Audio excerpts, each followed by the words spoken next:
esto es para ti. Este es un tríptico que resumen muy, bueno, muy resumido.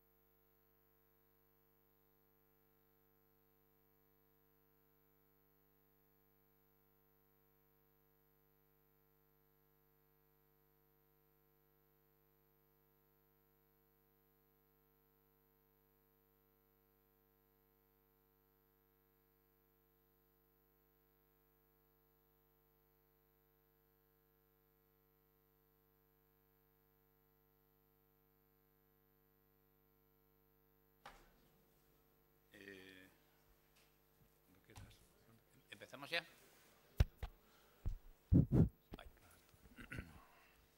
Bueno, arratsaldeon.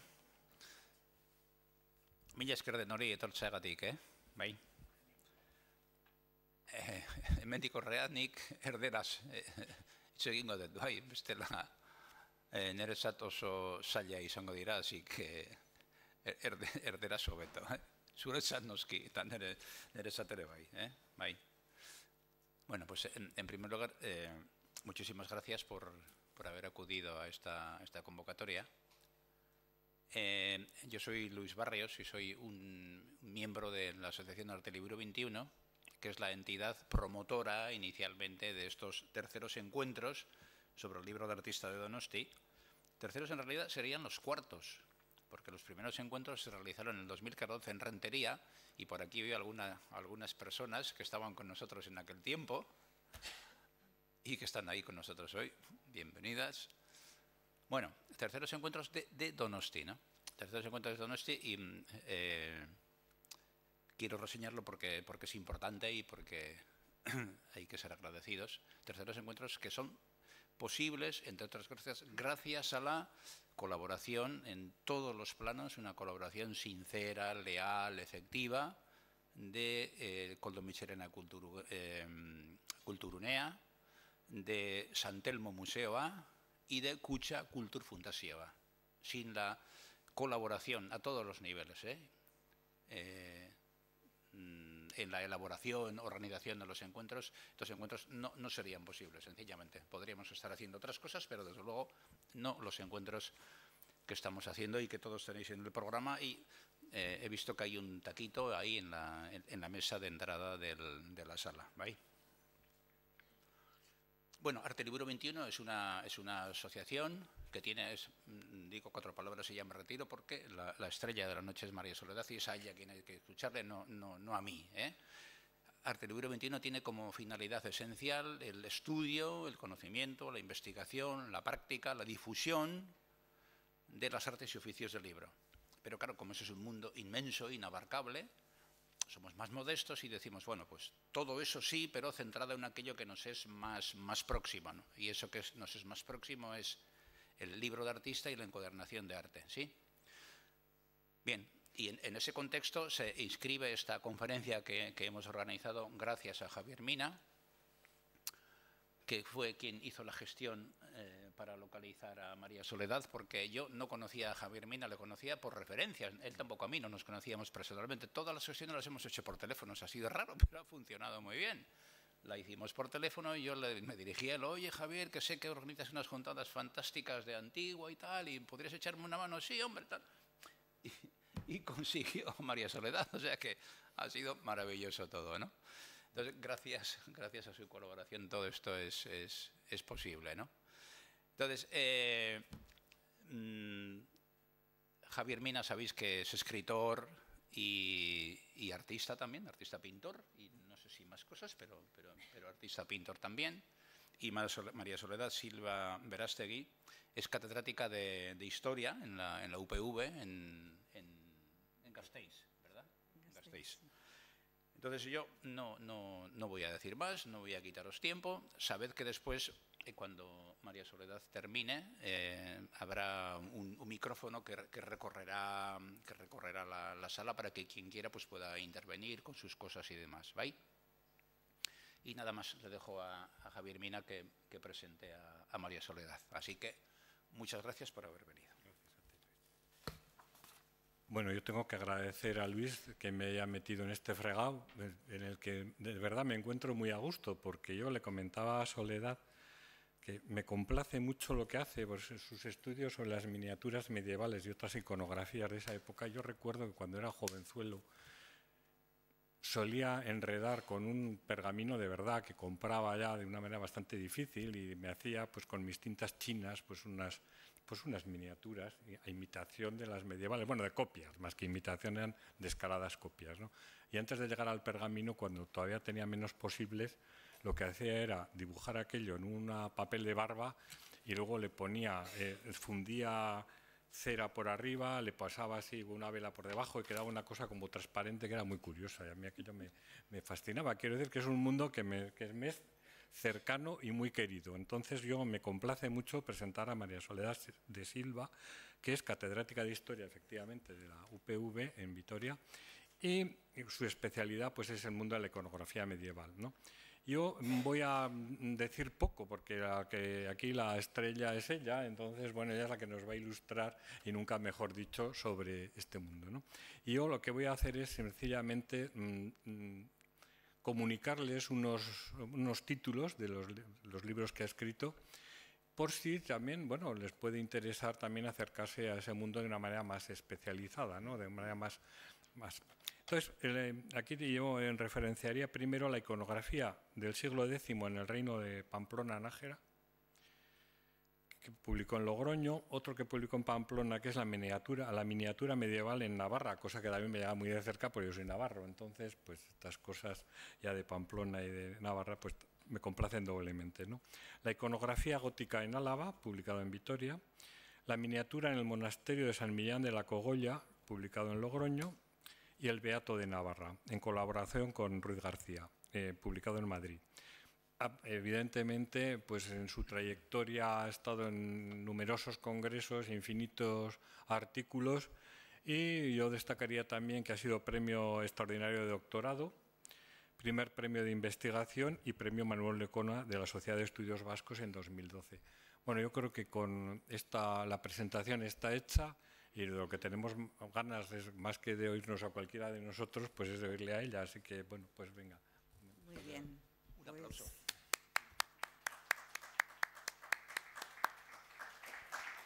Bien, buenas tardes a todos. Yo, antes de comenzar, quería, en primer lugar, agradecer muy vivamente a la Asociación Artística y Cultural Arte Liburu 21 y a los organizadores de estos terceros encuentros sobre el libro de artista su amable invitación a participar en estas jornadas con esta conferencia que vamos a dedicar esta tarde a los códices miniados. Y también quiero hacer extensiva mi agradecimiento a otras instituciones que han colaborado, como Coldo Michelena o el Museo de San Telmo y Cucha Cultur.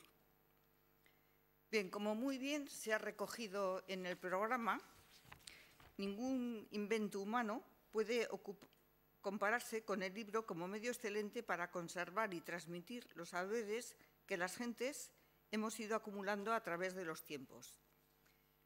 Bien, junto al libro nace también su ilustración, el libro ilustrado, el Códice Miniado, llamado a ejercer múltiples funciones desde su aparición en la tardía antigüedad y a lo largo de toda la Edad Media hasta el descubrimiento de la imprenta.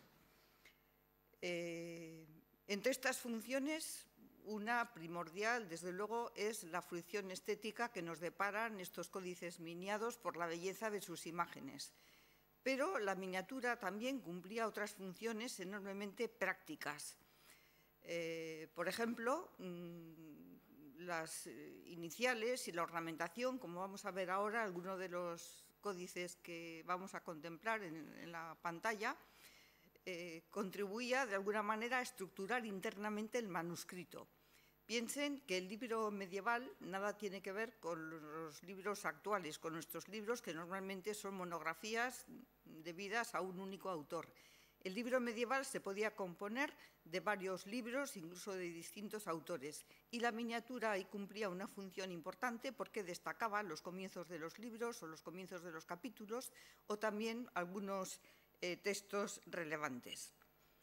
Por otra parte, la comprensión del libro, como las fotografías de nuestros libros actuales, ejercían una función importante porque ayudaban de alguna manera al lector a comprender el contenido de lo expuesto por escrito, de modo que constituían una ayuda visual para esclarecer estos significados. Es relativamente frecuente en los códices medievales encontrar frases como estas, como las que podemos encontrar en cualquiera de los libros que nosotros manejamos, tal y como lo demuestra la imagen situada al lado o situada enfrente o arriba o abajo, exactamente igual que en nuestros libros.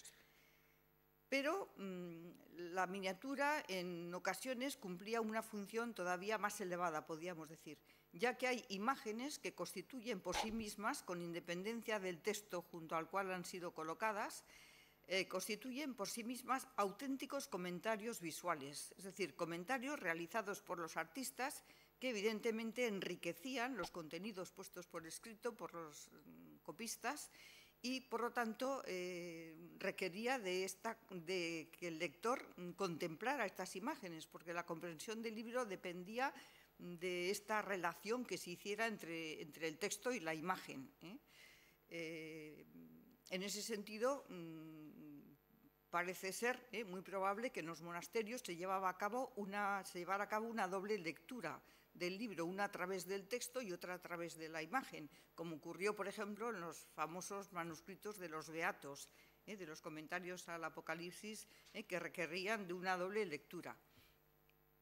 A fines del siglo XII se produce una relación a la inversa entre el texto y la imagen, porque ahora van a aparecer quizá lo que más se puede parecer al libro de artista contemporáneo, que son libros de imágenes, es decir, libros que están destinados no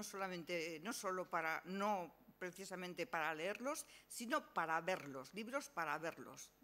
Son las famosas Biblias de imágenes, que van a tener una gran difusión en toda Europa y de las que, por cierto, en España conservamos pues, un ejemplar bellísimo y alguna otra copia que se obtuvo de él, la Biblia del rey Sancho el Fuerte de Navarra, de Pamplona, que está depositada en la Biblioteca Municipal de Amiens. Es una Biblia en imágenes, una Biblia en la que toda la página está pintada por el artista y el texto escrito se reduce a un mero título que aclara el significado de la imagen que ahí se representa. También algunos códices en la Edad Media, como ocurrió, por ejemplo, con algunos sacramentarios y con algunos misales de la época o con los manuscritos de los fueros,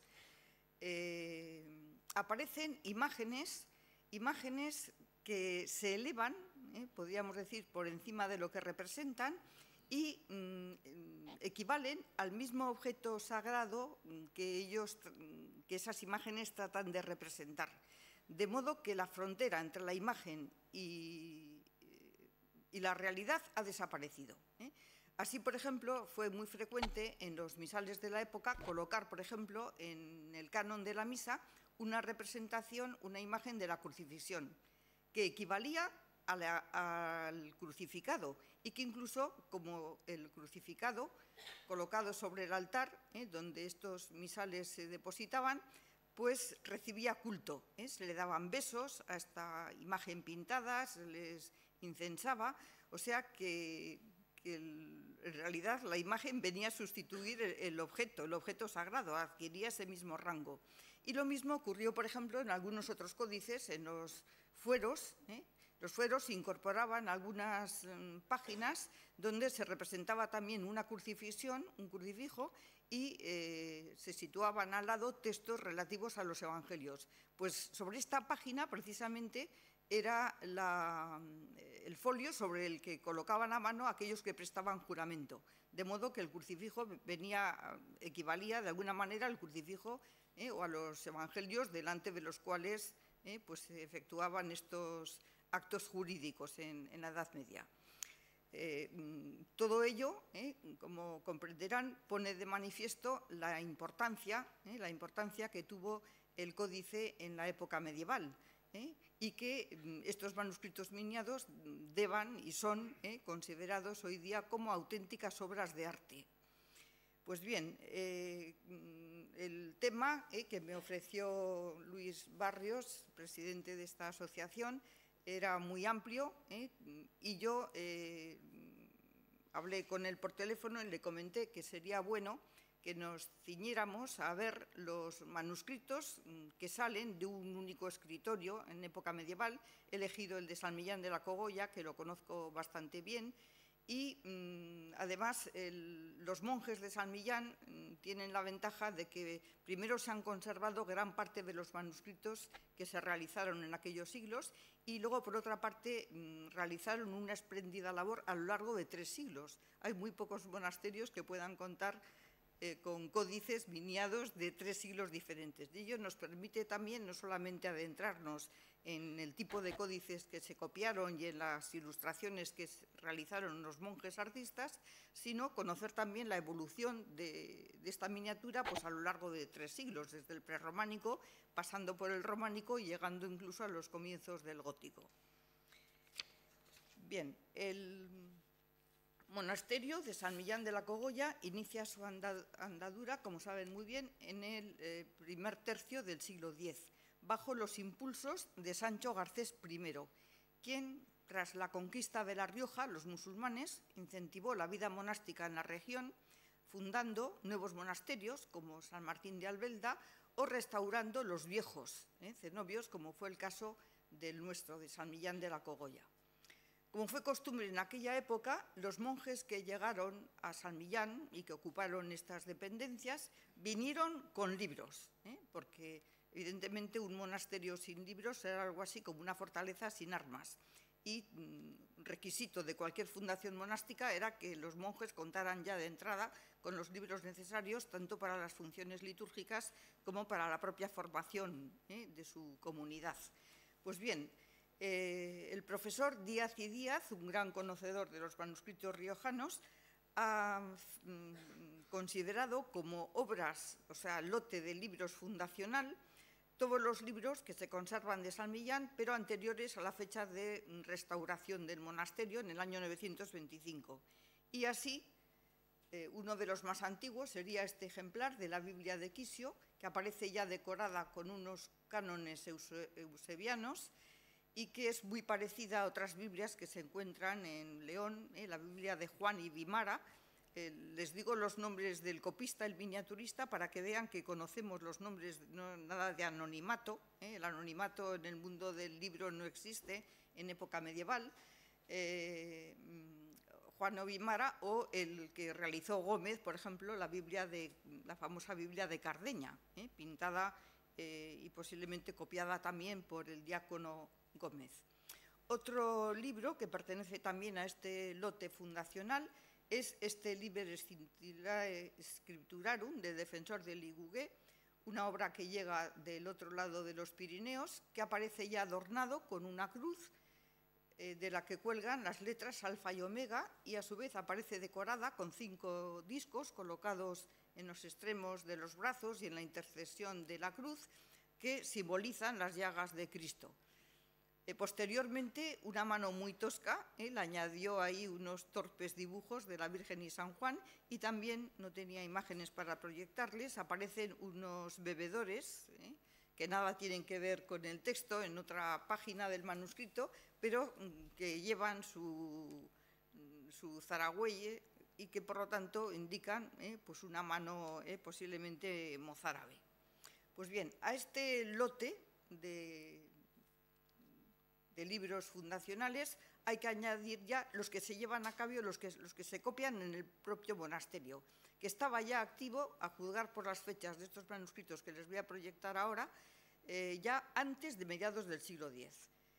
Por ejemplo, a mediados del siglo X, del año 946, es este espléndido libro de las etimologías de Isidoro, que contiene ya un árbol de consanguinidad al que el artista ha añadido ahí sencillamente la cabeza, las manos y los pies de un personaje humano, y que sería después copiado en el monasterio de Cardeña por otro copista. Y les proyecto la imagen de la derecha, un vocabulario latino, es uno de los diccionarios más antiguos que nos han llegado a nosotros de esta época, donde aparecen, como ven, ya ilustrado con estas iniciales que recorren la página entera, adornada con motivos de entrelazos, que son iniciales que provienen del mundo francosajón, del mundo carolingio, poscarolingio, y que invaden la decoración de los manuscritos hispanos del siglo X. A partir de la fecha de los años 40 del siglo X, en todos los monasterios hispanos se están pintando libros con estas iniciales, que son pues, iniciales muy decorativas, pero muy bellas, y que contribuyen a destacar los comienzos de las palabras del diccionario correspondiente. El momento elegido en la elaboración de libros en San Millán de la Cogolla nos lo proporcionan las últimas décadas del siglo X.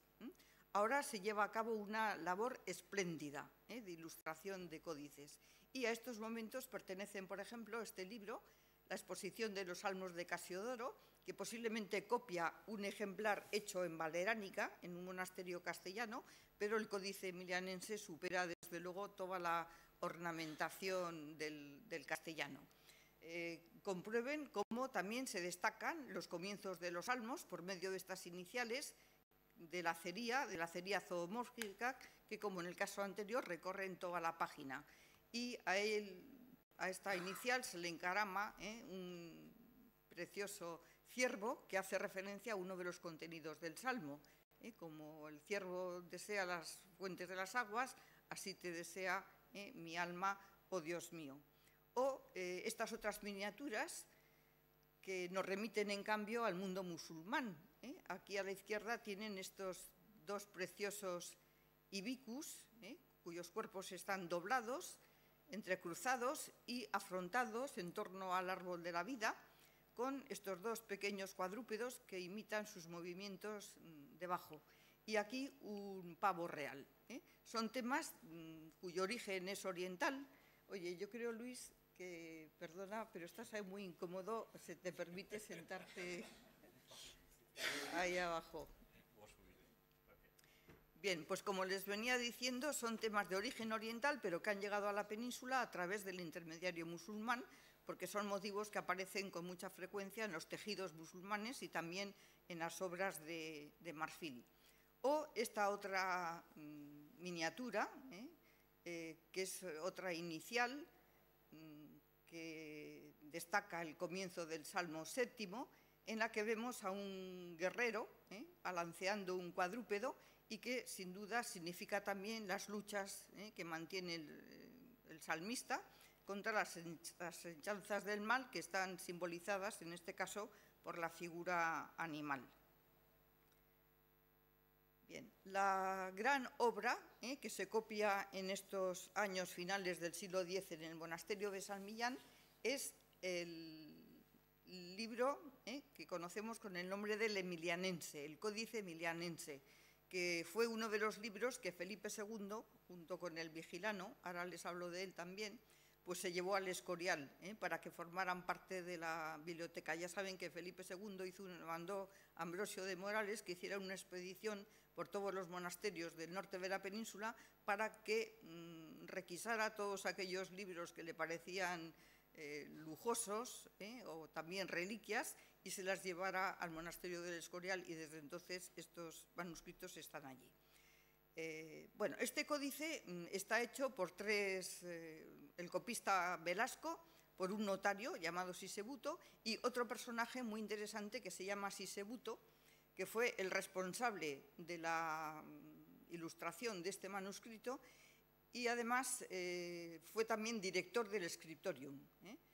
Por lo tanto, dirigía las labores que copistas y miniaturistas realizaban allí.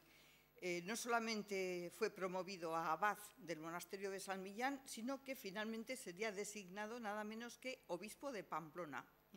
Y les diré, en frase de uno de los principales estudiosos de los obispos de Pamplona a lo largo de los siglos, que fue la figura episcopal más brillante del siglo X. Con esto también quiero ponerles un poco en antecedentes que estos copistas y estos miniaturistas pues eran personas de valía. En este caso, Sisebuto se le atribuyen las miniaturas del códice. El códice nos transmite la colección canónica hispana y el Liber Judiciorum, que son las dos colecciones, una eclesiástica y otra civil, más prestigiosas a lo largo de toda la Alta Edad Media. Son colecciones que estuvieron vigentes desde la España visigoda hasta fines del siglo XI. Y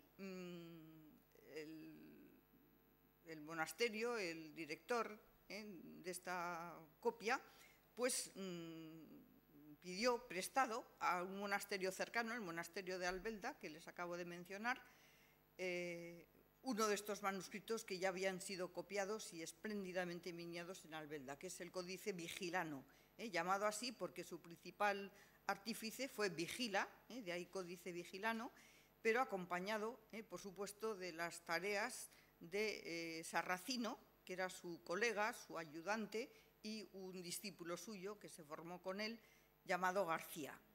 Entonces, las miniaturas, vamos a ver hasta qué punto los monjes artistas del Códice Emilianense copian las ilustraciones del Vigilano.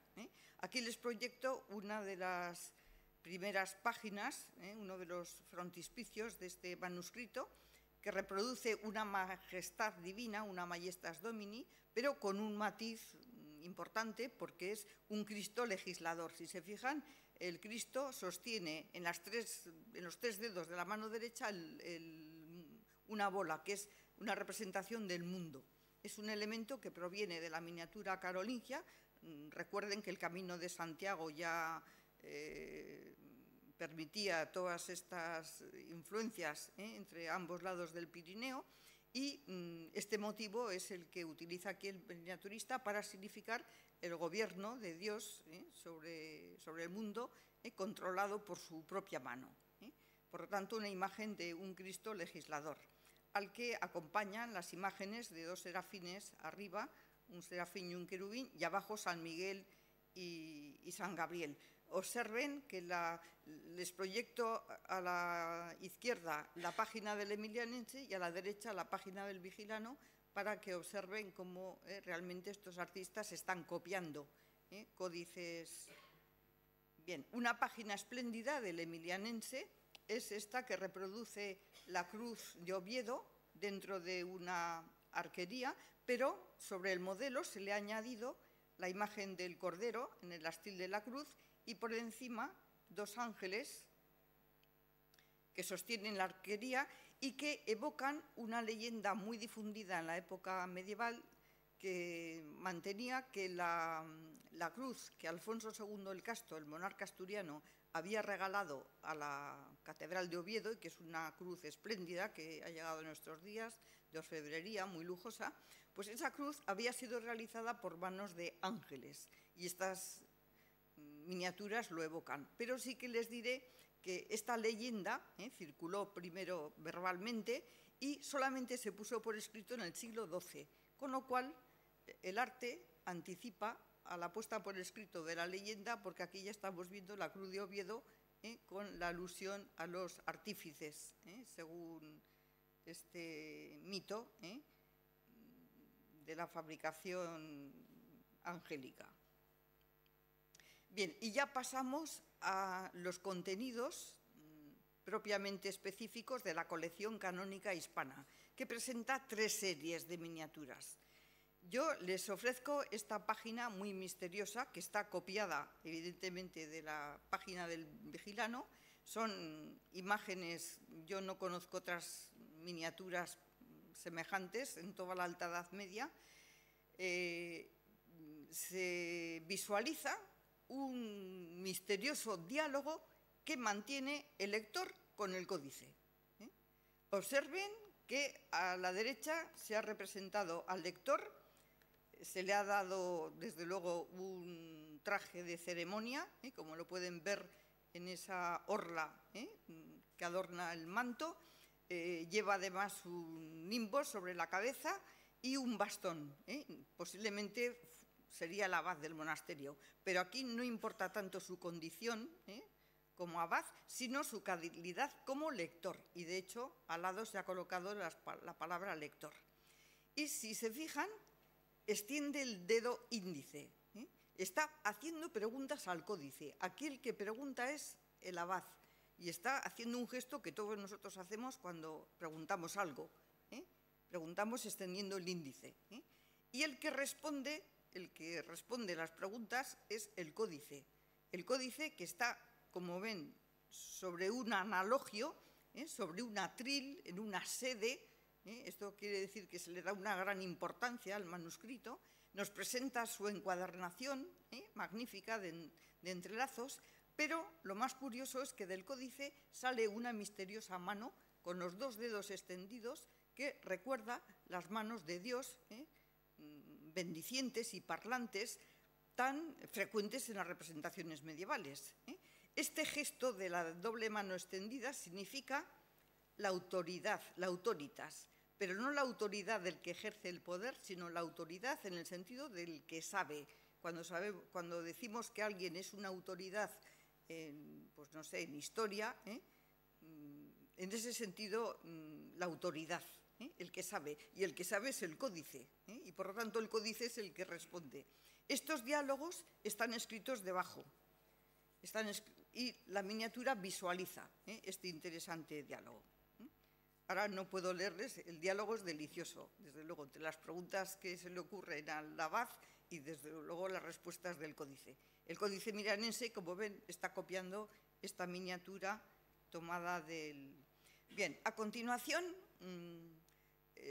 los miniaturistas representaron toda la masa de concilios que se recoge en esta colección, que son pues 70 y pico miniaturas.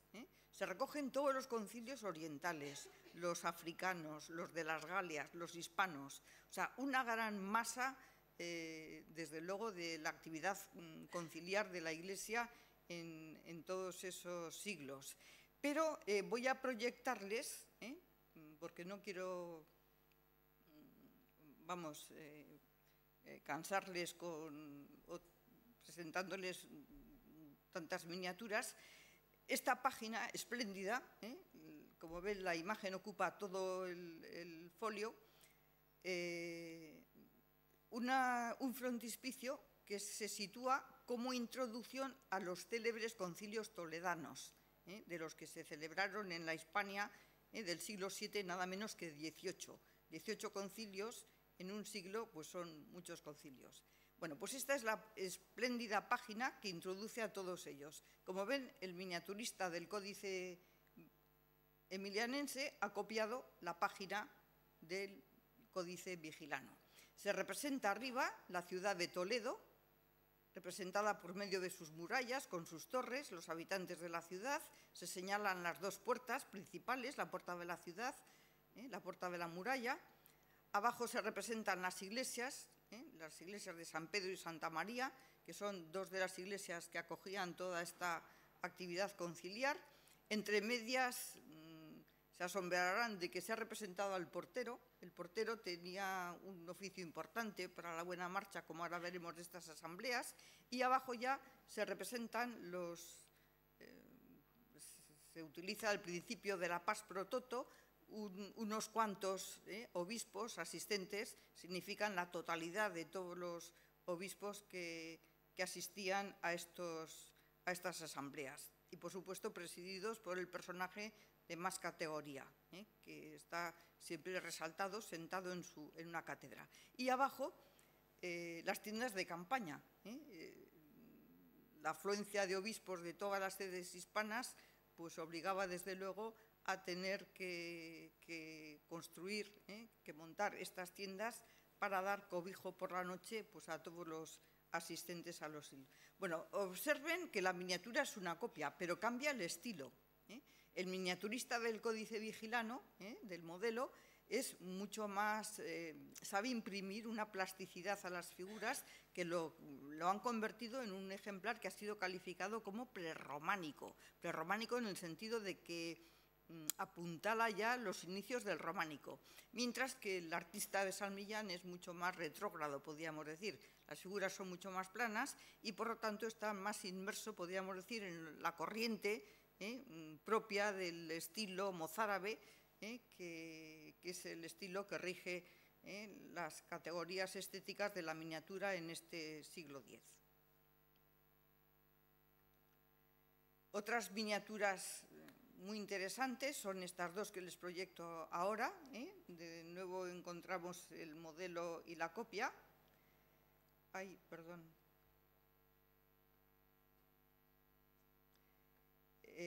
Se ilustra aquí el ceremonial de celebración de estos concilios, o sea, el libro que regía la buena marcha de estas asambleas. Y así se representa arriba. Se ha representado la iglesia, donde se celebran estas asambleas, y se ha destacado la puerta. Era muy importante esta puerta porque el día de la celebración del sínodo, a la salida del sol, el portero debía de echar a todos los fieles del templo, cerrar todas las puertas de la iglesia y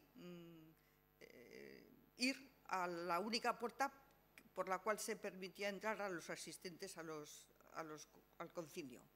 Estos, si se fijan, aparecen al lado. Al lado están representados por estamentos, primero los obispos, después los presbíteros, porque el ceremonial establecía que debían de entrar por estamentos y sentarse unos al lado de otros, pero sin mezclarse. Estaba completamente prohibido que se mezclaran los presbíteros con los obispos. Abajo se representan los tres oficios cuya responsabilidad en su cometido era importante para la buena marcha de estas asambleas, y por eso aparece en primer lugar el portero con su gran llave, el notario encargado de confeccionar las actas y el diácono que porta una estola sobre el hombro derecho y que era el encargado de llevar el libro por el que se regían estas asambleas. Y a la derecha pueden observar la figura del rey.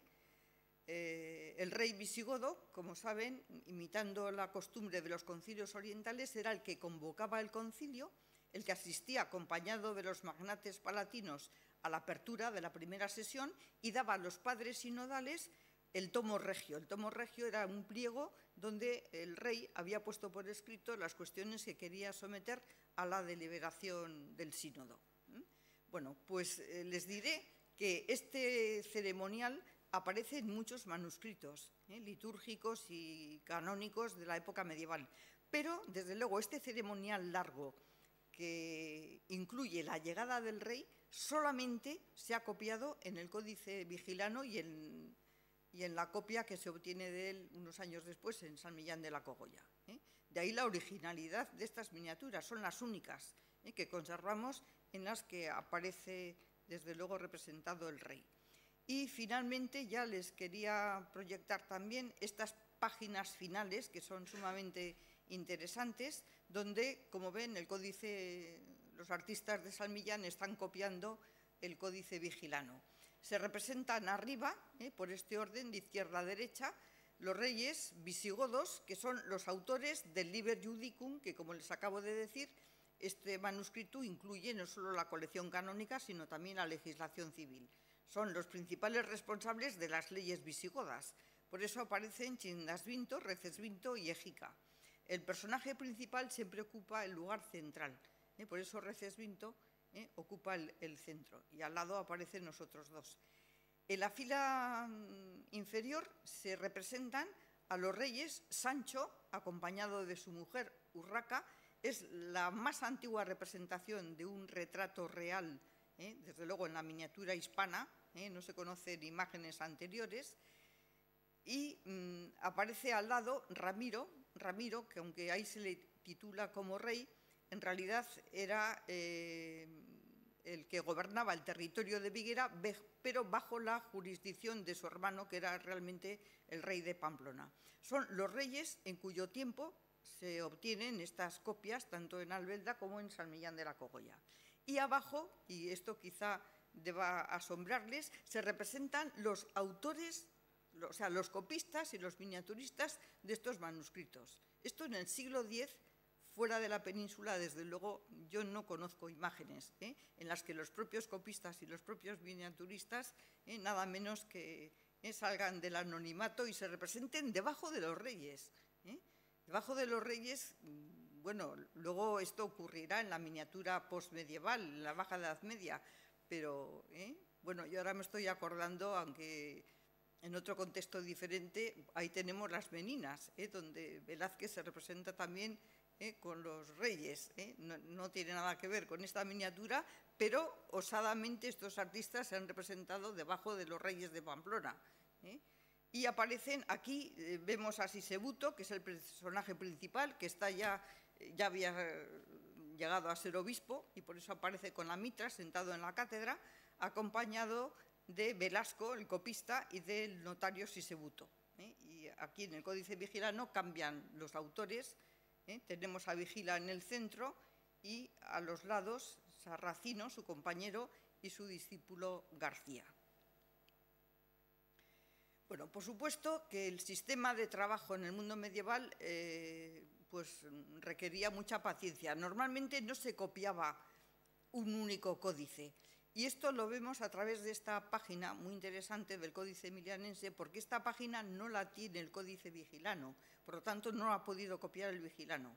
Pero sí que sabemos que tuvo que copiarlo de otro códice. En las bibliotecas había muchos libros, o llegaban muchos libros para hacer estas copias, y sabemos que hubo códices que se han perdido, pero que nos han llegado los testimonios de aquellos que los han usado en otros siglos, que un códice llamado el Hispalense, que desapareció en un incendio en el Escorial, tenía una miniatura que era muy parecida, por la descripción que nos hacen los autores que los contemplaron, muy parecida a esta, que es la representación nada menos que del Segundo Concilio de Sevilla, donde aparece representada la más antigua imagen de la ciudad de Sevilla.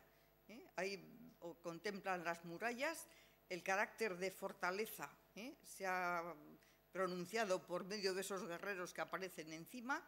El concilio, como ven, ahí aparece también evocado por medio de ese marco que se ha abierto en el muro, y abajo una ingenua representación del río Guadalquivir. O sea, como ven, pues una de las más antiguas imágenes.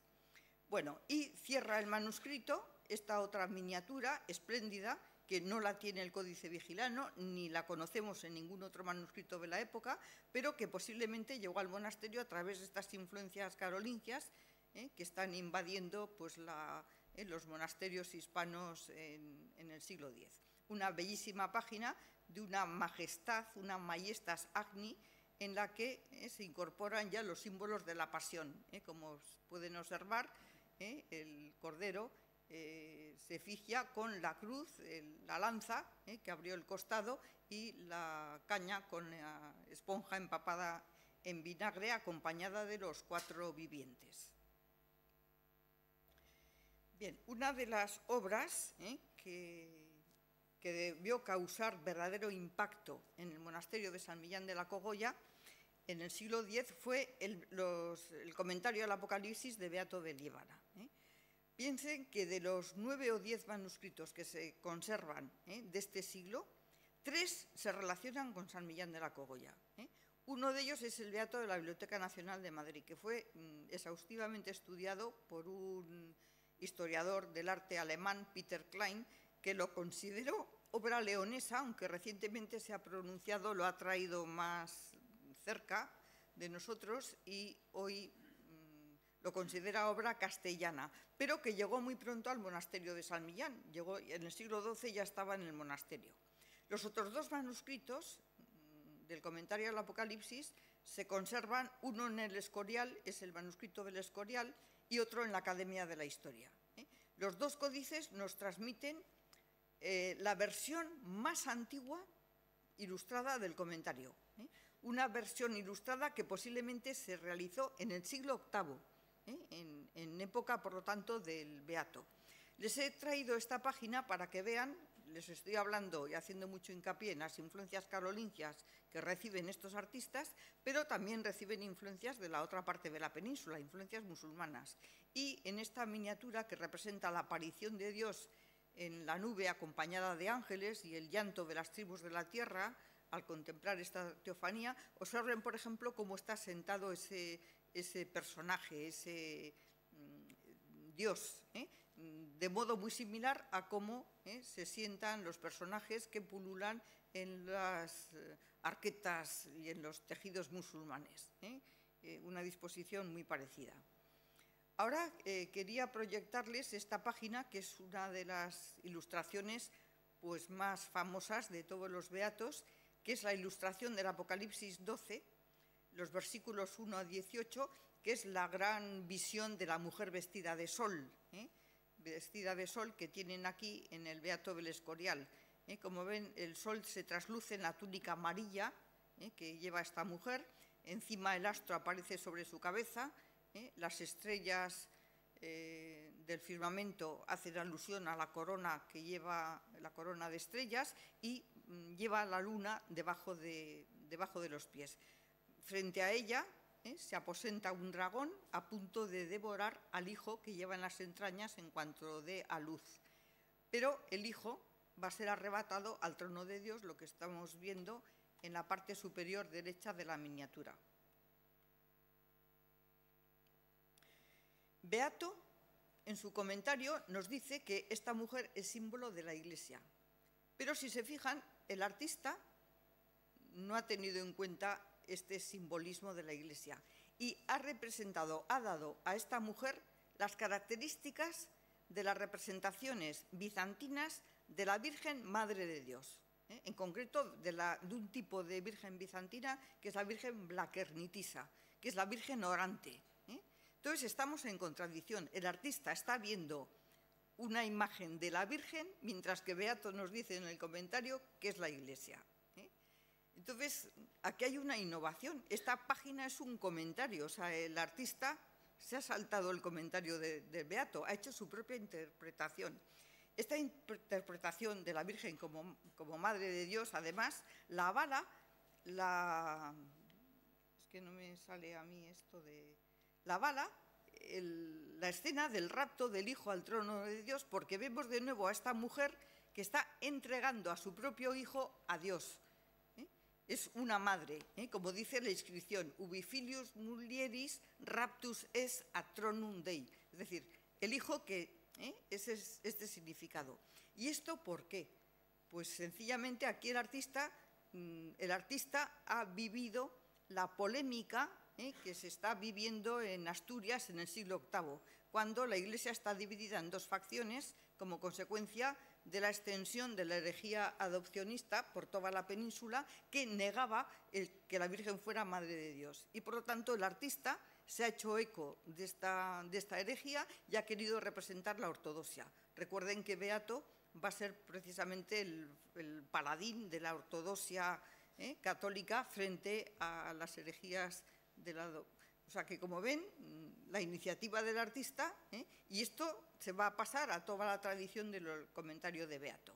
Les pongo al lado una pequeña miniatura de Susana acusada por los viejos ante Daniel, para que observen que el estilo de la miniatura del Beato del Escorial es muy similar al de la Biblia de Valeránica, que fue compuesta en el monasterio de Castellano, de nombre también homónimo, y fue compuesta por Florencio y Sancho, dos artistas también extraordinarios, porque muy posiblemente el artista del Beato del Escorial esté copiando algún comentario hoy perdido que haya sido realizado por estos artistas castellanos.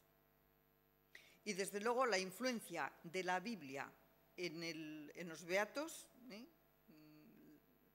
se la puedo demostrar a través de las dos imágenes que les proyecto ahora, que nos permiten conocer también el proceso creativo de estos artistas de San Millán. Les proyecto aquí una imagen marginal que está situada en el prólogo del comentario de Beato al libro segundo, que trata de la Iglesia y la sinagoga. Una lectura atenta por parte del artista, el copista no había dejado ningún espacio para ser ilustrado. Y el artista al leer el prólogo se da cuenta de que no hay ningún espacio y por lo tanto tiene que recurrir al margen inferior del folio. Y ahí ha situado la lucha de Jacob y el ángel, que simboliza la lucha de la Iglesia y la sinagoga. Y es evidente que esta lucha de Jacob y el ángel la ha tomado de la miniatura correspondiente de la Biblia de Valeránica, donde sí, efectivamente, se ha colocado esta misma imagen en las tablas genealógicas que preceden la ilustración de los textos de la Biblia. O sea que ven los modelos, las copias.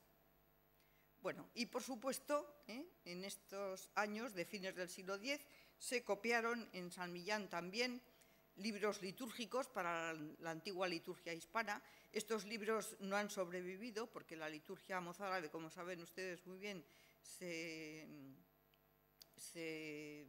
suspendió a fines del siglo XI, fue sustituida por la nueva liturgia romana. Estos libros cayeron en desuso, se llevarían a las bibliotecas y desde luego conservamos muy pocos. Pero algunos espléndidos, como por ejemplo este homiliario, que es lo proyecto porque presenta ilustrados sus textos con imágenes del Nuevo Testamento. Y no fue muy frecuente en la miniatura hispana del siglo X estas representaciones tomadas de los evangelios. Aquí es la aparición del ángel a José para que huya a Egipto. No es nada frecuente. Las Biblias hispanas del siglo X no representan temas evangélicos. Solo se ilustran los temas del Antiguo Testamento. O esta otra miniatura, tomada de un salterio con cánticos, que es una teofanía, la teofanía de Dios en el monte Farán, donde se colocaba esta miniatura al comienzo del Liber Canticorum, porque estaba inspirada en un cántico que se solía evocar siempre en las primeras semanas del Adviento. Como ven, esta miniatura sirvió también de fuente de inspiración posteriormente en el monasterio de Silos. Muy probablemente el códice se prestó a los monjes de Silos y allí en el siglo XI, medio siglo después, se copia esta miniatura al frente también del Liber Canticorum, en el mismo lugar que ocupaba en el modelo. Bien, pues es un hecho sabido que al filo del año 1000 el monasterio de San Millán de la Cogolla cayó en crisis, probablemente a consecuencia de las rachas de Almanzor, el terrible califa musulmán que fue arrasando monasterios. Pero sabemos también que lenta pero progresivamente a lo largo del siglo XI el monasterio fue poco a poco recuperándose. Y es ahora, son los años en los que Sancho el Mayor, el nuevo rey de Pamplona, prolonga, añade dos tramos al edificio prerrománico. Como ven, esos dos tramos ya introducen el primer arte románico, el protorrománico, en el viejo reino. Y poco a poco las labores del scriptorium pues también comienzan a reactivarse. Lo que sostienen estas labores son la liturgia, como siempre, y la formación espiritual de los monjes. Bueno, y se siguen copiando códices litúrgicos. Y uno de los más interesantes es este ejemplar que les proyecto ahora, que es el Liber Comicus, que es uno de los últimos ejemplares representativos de esta antigua liturgia mozárabe que enseguida va a caer en desuso. La fecha, el códice fue copiado por el abad Pedro, o sea, el abad. Y la fecha es el año 1073, perdón. 1073 es un año ya muy tardío dentro del siglo XI.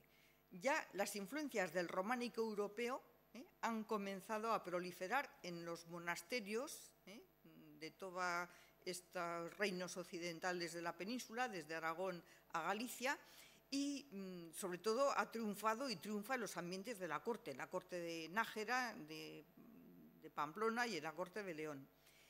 Y llama la atención que cuando el abad Pedro tiene que ilustrar las miniaturas, las imágenes de este códice, no se deja influir por esta nueva corriente estética que está ya empujando en la península, sino que utiliza los viejos manuscritos visigodos, los del siglo X, los utiliza como modelos. Entonces, hay como una cierta reticencia a introducir lo nuevo, lo moderno, lo románico. Y, bueno, esto puede ser un poco paralelo, es decir, esta defensa de lo mozárabe del siglo anterior es paralelo a ese ferviente alegato que, como saben ustedes, hizo el abad Pedro a favor de la liturgia mozárabe en unos momentos en los que ya en los monasterios se está implantando la nueva liturgia romana porque las órdenes vienen de Roma. Entonces, aquí se ve la resistencia del ilustrador, posiblemente el mismo abad. Fíjense, les proyecto a la izquierda tienen la imagen del Liber Comicus y a la derecha es la misma miniatura que hemos visto hace un momento del Códice Emilianense. Es evidente que el artista ha copiado el tipo de cruz, de brazos iguales, ensanchados en los extremos, cobijada dentro de una arquería, sostenida por sus columnas, con sus capiteles, sus fustes decorados con motivos de entrelazo, sin el enriquecimiento de los motivos animales del modelo, pero vemos también que incorpora el cordero en el astil de la cruz y los dos ángeles que ya los he comentado antes. Una página inspirada en un manuscrito casi un siglo anterior, como es el Emilianense.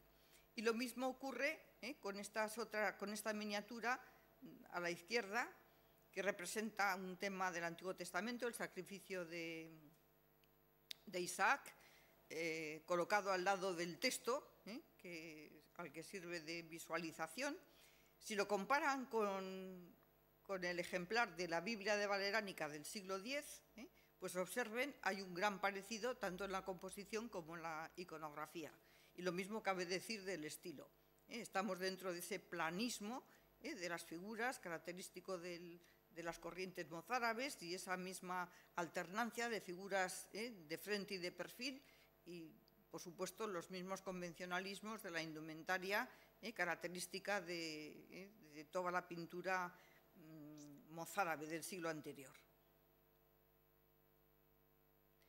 Sin embargo, en pocos años llega este mandato de sustituir la liturgia mozárabe por la nueva románica, y ahora es cuando va a entrar el románico en el monasterio de San Millán.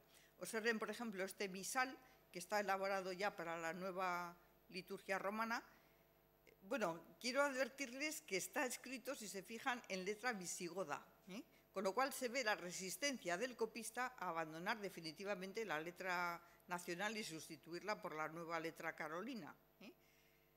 Pero las miniaturas sí que son plenamente románicas. Esas iniciales, esa P del Per omnia secula seculorum del prefacio de la misa, o la VD del Benedignum eiustum est, son completamente románicas. Si se fijan, el estilo de estas miniaturas nada tienen que ver con todo lo que hemos visto hasta ahora. El canon es mucho más alargado, las figuras incorporan ya una cierta sentido del volumen, del modelado, las actitudes son más gráciles, desenvueltas, el plegado ya insinúa el convencionalismo característico del plegado románico. O sea, ya ha llegado el románico. Y lo mismo podemos decir de este antifonario de la misa, que se copia también posiblemente de algún antifonario llegado del sur de Francia, y que es una página espléndida, ya plenamente románica en su iconografía y en cuanto al estilo. Lo que más llama la atención es que estos monjes, a fines del siglo XI, se van a dedicar ahora a, no solamente, por supuesto, a copiar los nuevos libros de la liturgia que tienen que seguir ahora en sus funciones eucarísticas, sino que se van a dedicar a terminar los manuscritos que los monjes de siglo atrás habían dejado sin concluir. Posiblemente, a raíz de las rachas de Almanzor, el trabajo tuvo que ser suspendido. Y una de estos ejemplares interesantes es el Beato de la Academia de la Historia, que antes les he mencionado, que es un ejemplo de binomio. Hay miniaturas mozárabes y hay miniaturas románicas, porque ahora un copista y un ilustrador se dedicó a completar todo lo que el copista del siglo X había dejado sin hacer. Y varias manos van transcribiendo el texto desde el folio 228 hasta el final y un artista pues rellena todos los espacios que habían quedado en blanco. Y observen, por ejemplo, esta página es la misma iconografía de la página que les acabo de enseñar hace un momento del Beato del Escorial, la mujer vestida de sol. Observen cómo las miniaturas son plenamente románicas. Muy posiblemente toda esta corriente románica derive del Beato de San Sever, que es el único manuscrito de Beato que fue confeccionado en Francia, en el monasterio de San Sever, en Gascuña, y parece ser que, a juzgar por la mayor parte de los estudiosos del estilo románico, que de Gascuña llegue toda esta corriente que incorpora ya este modo de trabajar, que es en esos años lo moderno, lo nuevo, lo diferente, porque hasta entonces se estaba trabajando efectivamente en estilo mozárabe. Bueno, vean que también se han hecho cambios con respecto al el miniaturista que trabaja ahora. No sabía nada desde luego de la herejía adopcionista, y ya la Virgen aquí ya no es la Virgen Blaquernitisa platitera. A la Virgen se le han dado unos rasgos mucho más impersonales. Puede ser efectivamente la imagen de la iglesia que Beato comenta. Y además, fíjense que ha desaparecido también en la escena del rapto del niño, ha desaparecido la imagen de la mujer, sustituida por un ángel, aunque aquí esté sin alas, que no entrega al hijo, efectivamente, sino que lo presenta. No es lo mismo entregar a alguien que presentar a alguien. Y luego además incorpora una imagen muy interesante, porque es la de... O sea, el artista se ha dado cuenta que en el texto hay el famoso combate entre San Miguel y sus ángeles contra el dragón y sus huestes, y lo ha incorporado en la miniatura. O sea que, como ven, estos artistas en estos procesos creativos pues tienen lecturas atentas del texto y se van incorporando imágenes nuevas. O, por ejemplo, aquí, otra página espléndida, es la representación del trono de los justos y el alma de los mártires. Observen que las almas de los mártires, en la miniatura del Beato, se concibe como cuerpos humanos desnudos, en contra de la tradición de todos los beatos, que representan siempre las almas en forma de pájaros. Pero el miniaturista de San Millán no ha querido representar el alma del mártir en forma de pájaro, como hacían todos los demás beatos, y sencillamente ha introducido el tipo de alma que se representa en el mundo europeo del momento, que es el mundo románico. Observen, por ejemplo, aquí en blanco y negro una representación del ábside de la cripta de Agnani, que representa un tema parecido, las almas de los mártires debajo del altar, y cómo el miniaturista ha introducido esta manera de representar las almas en forma de cuerpo humano desnudo. No ha querido representar el modelo que sin duda tendría delante del beato que estaba copiando. Esta nueva manera de representar el alma, en esta pequeña imagen superior, se había introducido ya en San Millán en la famosa arqueta que se compone en estos años, en 1067, para contener los restos del santo que se venera en el monasterio, que es San Millán. Y observen cómo en esta representación de la muerte de San Millán aparece el alma de San Millán ascendida al cielo por ángeles, representada también en forma de un cuerpo humano desnudo.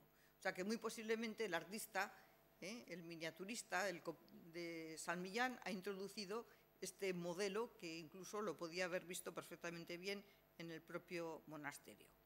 Bueno, voy a saltarme algunas imágenes. Cosa curiosa, aquí les proyecto un salterio y libro de cánticos que pertenece a la liturgia mozárabe. Este manuscrito no se había terminado en su momento, se habían dejado algunos espacios libres, y ahora el miniaturista románico lo rellena con ese combate ecuestre entre dos jinetes que simbolizan las luchas de tipo espiritual, y que, como ven, pues puede estar también inspirado en modelos proporcionados por el arte coetáneo. Bien, y ya para terminar, les diré que a lo largo del siglo XII la ilustración del libro en San Millán fue más bien modesta, posiblemente a causa de la crisis económica que, según los historiadores, pues parece que padeció el monasterio. No obstante, García de Cortázar, el gran conocedor de la historia del monasterio, nos comenta que a partir del año 1200 se produce una nueva etapa de auge económico, que tuvo inmediatamente, como es lógico, implicaciones en el campo cultural y artístico. Y ahora, de nuevo, se renuevan las tareas del scriptorium. Estamos ya en 1200, una época donde ya el gótico se adivina y va a ir penetrando desde el norte de Francia. Bueno, es curioso porque no se conservan muchos manuscritos de esta etapa, pero los que se conservan son todos copias de los viejos códices visigodos. O sea, ahora no se copia algún libro nuevo, algún libro moderno, pero la mayoría de los que son libros de artistas, son códices que se copian de los viejos manuscritos del siglo X. Como por ejemplo este ejemplar de la Biblia de San Millán de la Cogolla, que se conserva en la Academia de la Historia y que son 2 gruesos volúmenes. Bueno, esta Biblia es muy interesante porque pertenece a una de las más antiguas familias de la Biblia en la península, que son las que transcriben los ejemplares de la Vulgata, pero se le añaden notas marginales de la Vetus Latina, cuyo original remonta nada menos que al siglo V. Bueno, y enlaza esta Biblia con 2 magníficas Biblias que conservamos, que pertenecen a esta misma familia de la Biblia de San Millán, que han sido copiosamente ilustradas, que son el ejemplar de la Biblia que tantas veces les he ido mencionado a lo largo de esta exposición, la Biblia de Valeránica, de Florencio, realizada en el siglo X, copiosamente ilustrada con miniaturas, y una copia que se hace de esta Biblia en León, ya románica, en 1162. La Biblia de San Millán pertenece a este grupo de Biblias copiosamente ilustradas, pero, sin embargo, vamos a ver cómo el proceso creativo de estos artistas que trabajan en estos momentos en San Millán. Fueron capaces de, por una parte, copiar, porque parten de unos modelos, como estamos viendo en todos estos libros, pero por otra parte fueron capaces también de renovarlos. Y esta renovación la tenemos en los 4 aspectos fundamentales que componen la ilustración de un manuscrito. En primer lugar, en el sistema de colocación de las escrituras, de las miniaturas dentro del códice. En segundo lugar, en la iconografía, en el estilo y también una renovación en la ornamentación. O sea, siempre la copia medieval no se habla de originalidad, es siempre copia, pero la copia nunca es una copia servil del modelo.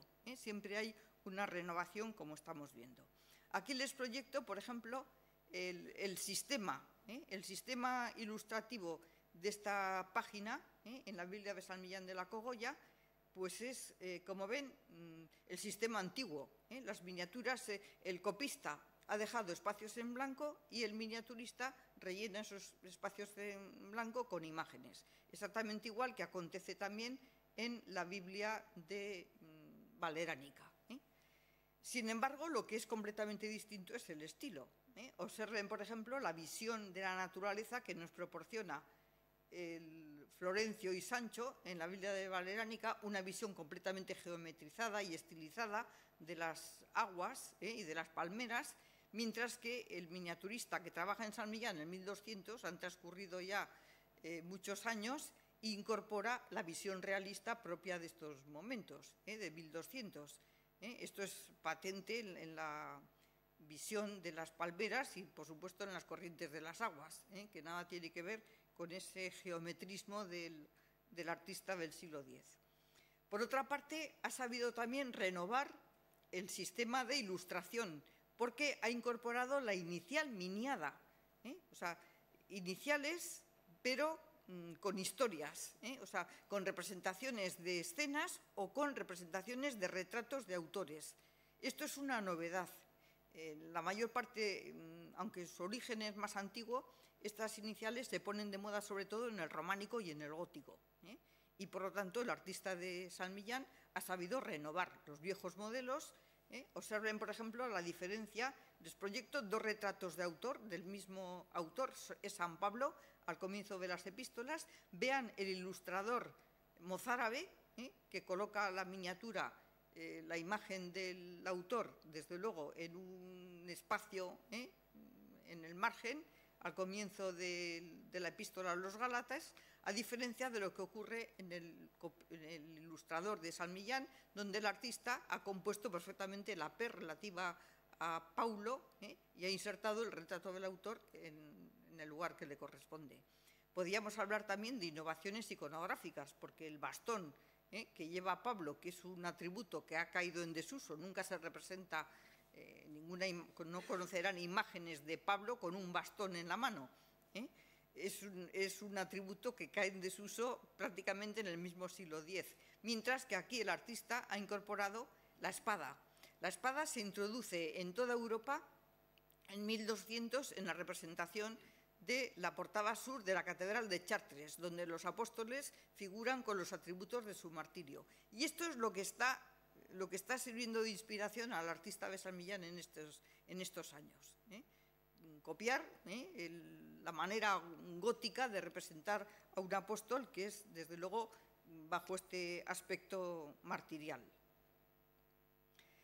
Cambios también en la iconografía. Aquí les proyecto, esta es la ilustración del Génesis, todas estas miniaturas, pero observen qué distinta manera de ilustrar el Génesis, por ejemplo, en las Biblias altomedievales. Aquí tienen un detalle de la Biblia valeránica del siglo X, donde el artista pues prácticamente se ha limitado a darnos una imagen simbólica de Adán y Eva. Es una imagen absolutamente plana y estática. El copista que ha copiado, ese es el de la Biblia de San Isidoro de León, se ha limitado también a darnos una imagen reducida de lo que es el pecado original. Y en cambio, fíjense, cuando estas miniaturas son copiadas por el artista, el monje que trabaja en San Millán de la Cogolla en 1200, aquí ha introducido un ciclo largo, o sea, una página narrativa donde nos cuenta toda la historia de la creación del hombre, la creación de la mujer, la prohibición a nuestros primeros padres de tomar el árbol de la ciencia del bien y del mal, el pecado, la admonición, la repulsión por parte de Yahvé a los Adán y Eva, y finalmente la expulsión del... O sea, ya ven que el modelo se ha transformado en una página narrativa conforme a los usos característicos de la miniatura, ya en una época pues mucho más avanzada, como es lógico.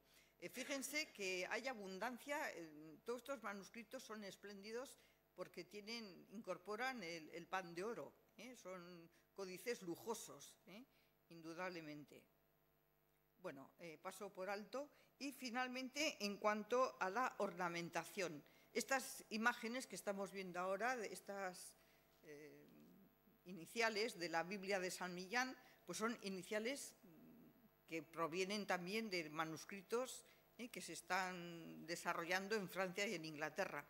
Son imágenes muy fantasiosas de dragones que, como ven, despliegan su cola, desarrollándola y terminando en una composición vegetal muy distinta del tipo de inicial que prolifera, por ejemplo, en los manuscritos con los que comenzábamos esta exposición en el siglo X, que son esas imágenes largas de entrelazos y entrelazos zoomórficos. Esto nada tiene que ver. O sea, el artista ha puesto al día, podríamos decir, también su imagen de la inicial.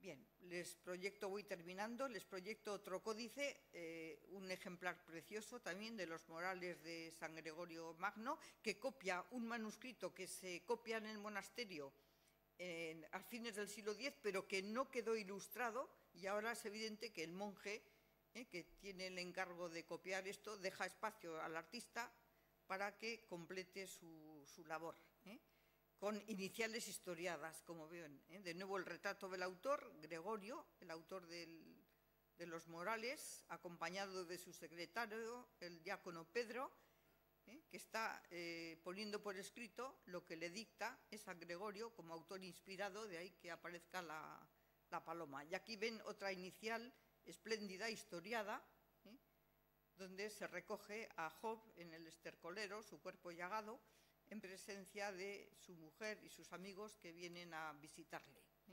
Otra miniatura.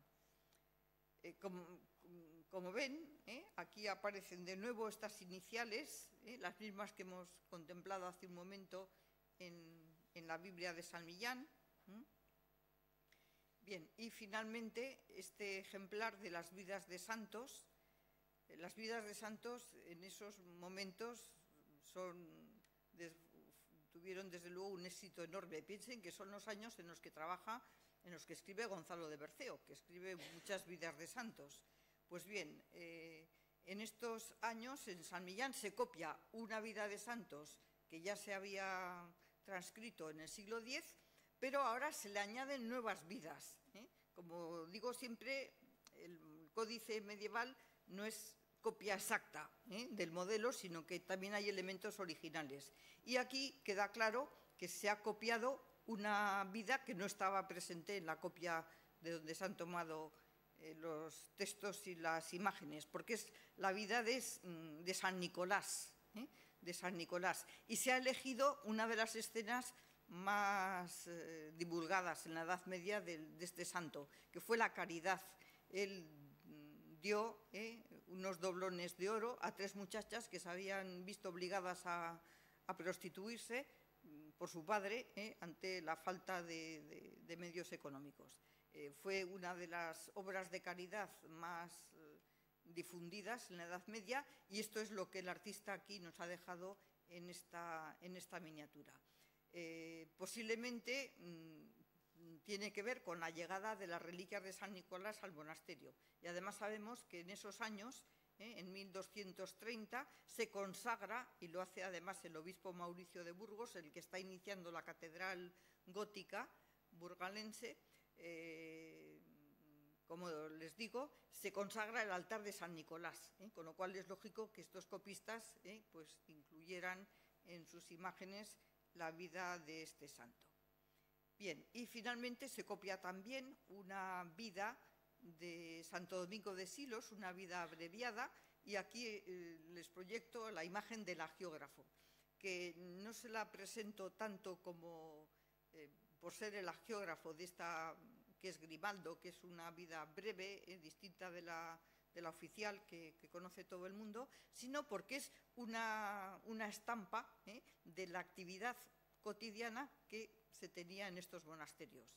Los copistas, copiando los códices, labor que después era completada por estos monjes que eran verdaderamente artistas. Bien, y simplemente para terminar, como ven, hemos visto la actividad artística que se lleva a cabo en 3 siglos en el monasterio de San Millán de la Cogolla. La labor de copia de manuscritos llevó siempre aparejada esta labor de ilustración,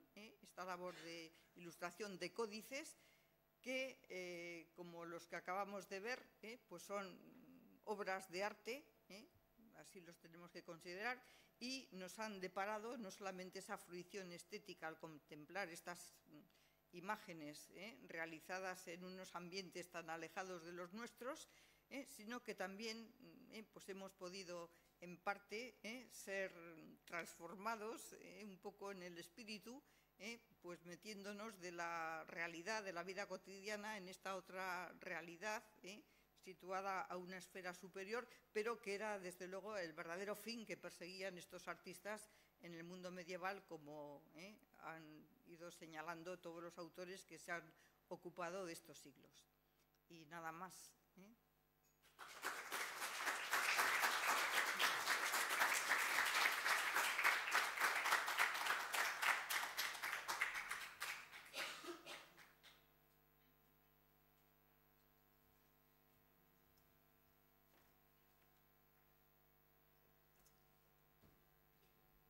muy bien. Después de agradecer a Soledad la magnífica exposición que ha hecho, y nos ha dejado turulatos aquí, con tanto saber y tanta imagen que hemos podido disfrutar, pues bueno, si alguien quiere intervenir, hay un micrófono por ahí y bueno, pues adelante.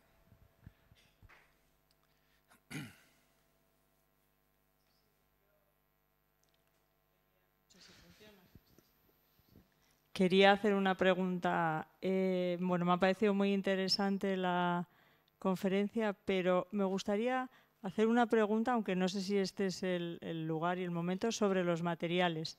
Sobre los materiales que se utilizaban en estas obras miniadas, me refiero a los pigmentos y el aglutinante que utilizaban, por un lado eso, y por otro lado, según las diapositivas que hemos ido viendo, sobre todo las primeras copias que nos ha ido mostrando, a mí me ha parecido como que en las originales o las obras que se copiaban, o sea, los originales que se copiaban, predominaba más el oro y el amarillo, y en las copias tendían a los colores azules, rojos, olvidándose un poco del amarillo y del oro. ¿Es una percepción mía errónea o es así? Está muy bien visto, porque vamos a ver, lo que ocurre es que cada códice, podríamos decir que aunque haya copia de códices, cada artista pone sus colores. Entonces, esas referencias al azul y al amarillo son muy características de los monjes que están trabajando en el monasterio de Albelda. Y de hecho es una característica del Códice Vigilano, que se trabaja sobre todo con predominio claro de los amarillos, cuando se lleva a cabo la copia de este Códice Vigilano en San Millán de la Cogolla, los artistas trabajan con otros pigmentos completamente diferentes. Incluso, es más, el oro, lo que pasa es que las miniaturas no han reflejado muy bien las imágenes, pero hay más oro, más uso del oro en esta copia de San Millán que en el códice anterior, que quizá porque se utiliza mucho el amarillo, el artista emilianense no consideró necesario colocar, y en cambio lo sustituye por el oro, y prácticamente no hay amarillos. Pero esos son los estilos. Quiero decir que, aunque se copie, cada artista tiene su propio estilo. Y de hecho, las imágenes no tienen nada que ver.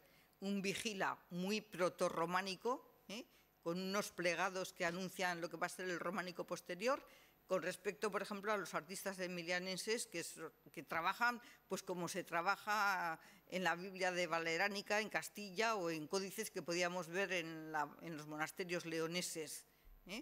Entonces, yo creo que eso forma parte de la libertad del artista de hacer sus composiciones con el colorido y los pigmentos que considera oportuno. Entonces, los códices se distinguen también por el colorido, podríamos decir, pero muy oportuna la pregunta.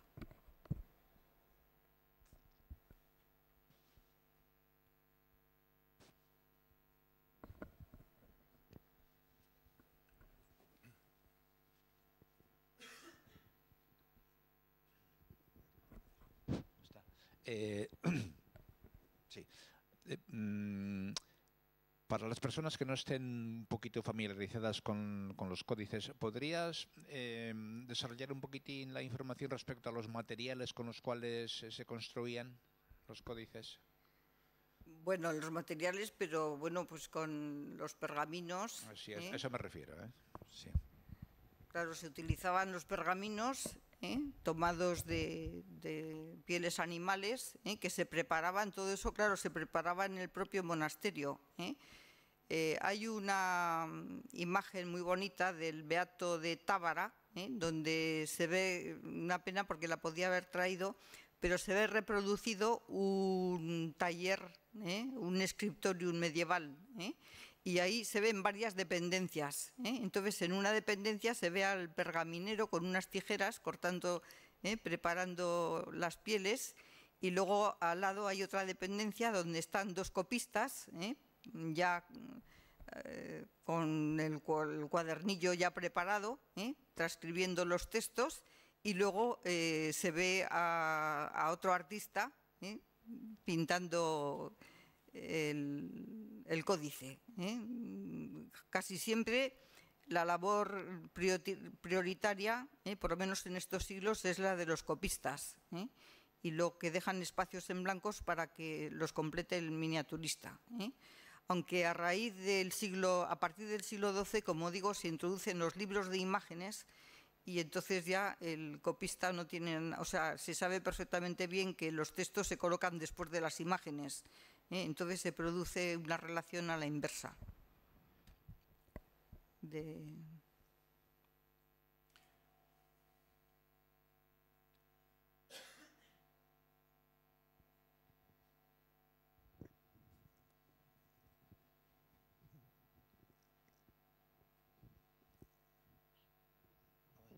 Bai, arratsaldeon, eskerrik asko hau antolatzeagatik zuen taldeari eta yo estuve en el año 93 en San Millán y me pareció aquello, la iglesia tenía goteras, la habitación donde estaban los códices era una habitación pequeñísima, por supuesto yo no soy historiador, pero me pareció que era una cosa bastante dejada de la mano de Dios. No sé si eso ha mejorado. Sí, ha mejorado mucho. Bueno, vamos a ver, todos los códices que he traído hoy no están en San Millán de la Cogolla.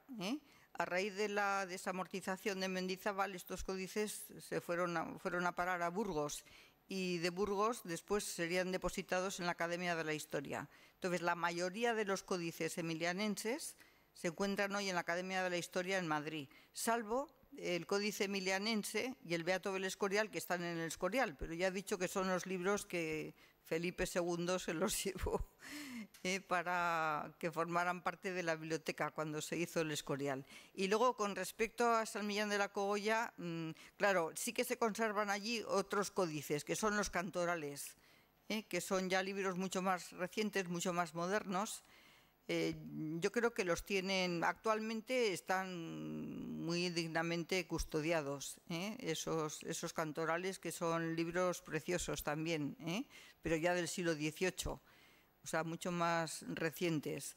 Y luego el monasterio, pues yo creo que, bueno, que se han hecho excavaciones, o sea, yo creo que ha ido mejorando mucho. El monasterio de Suso ha habido, que es el monasterio viejo, o sea, el monasterio de donde han salido todos estos manuscritos, ha sido rehabilitado, o sea, yo creo que haría falta que hiciera una segunda visita ahora para poder comprobar. Y luego se ha restaurado también el monasterio de Yuso, que se construyó después, en el siglo XI, y que además es curioso porque acaba de salir la planta de la iglesia románica, porque ese monasterio, el edificio actual, es muy posterior.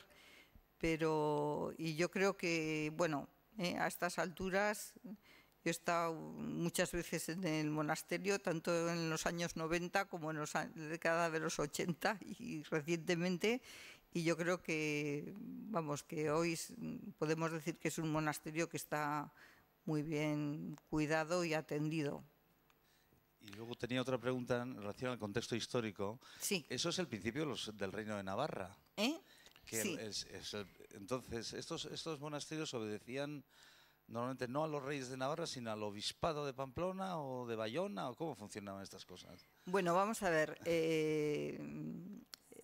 Estos monasterios pertenecían al reino de Pamplona-Nájera, o sea, ni siquiera se puede hablar de Navarra en esta época. Y claro, por supuesto, yo creo que los reyes de Pamplona eran grandes protectores de estos monasterios, de hecho los funda. El monasterio de Albelda lo funda Sancho Garcés I cuando conquista La Rioja y restaura también el monasterio, y fueron grandes benefactores, con lo cual los reyes pues tenían ahí una misión importante. Es más, yo creo que estos dos códices de la Hispana, pues los reyes de Pamplona tuvieron bastante interés en que se hicieran estas copias. Primero porque aparecen representados, o sea, es curioso, pero es que acabamos de ver en una de las imágenes que aparecen representados los reyes de Pamplona, el rey y la reina, y Ramiro de Viguera. Esto no ocurre en ningún otro manuscrito de la época, son las imágenes más antiguas de los reyes que conocemos en el mundo hispano. Cuando lo representan en el monasterio, quiero decir que los monjes pues lo representarían posiblemente por agradecimiento. Por una parte, por agradecimiento a que son sus bienhechores, pero por otra parte, quizá también ellos habrían tenido algo que ver en la copia de estos manuscritos. Hay que tener en cuenta que esta legislación que se copia aquí en Albelda era la legislación por la que se regía el reino de Pamplona. En aquella época, los reinos medievales se regían según la legislación canónica, o sea, la colección hispana, y según la ley civil, que es el Liber Judiciorum. Entonces, posiblemente estarían... Y por otra parte, lo que les acabo de comentar a propósito de esa miniatura del Ordo de Celebrando Concilio, donde aparece el rey, es que son las únicas miniaturas que contemplan el rey. ¿Por qué los monjes de San Millán han escogido podríamos decir, la recensión larga que contempla la llegada del monarca? Es que de alguna manera están como poniendo de manifiesto la relevancia de la propia monarquía. Entonces, yo creo que por supuesto que la jurisdicción eclesial dependía del obispo, pero es que los monjes también tenían desde luego un trato muy directo con los monjes de ambos monasterios. Y de hecho yo creo que bien agradecidos estaban cuando han introducido esas imágenes que no son nada usuales en el siglo X, que se retraten los reyes de Pamplona.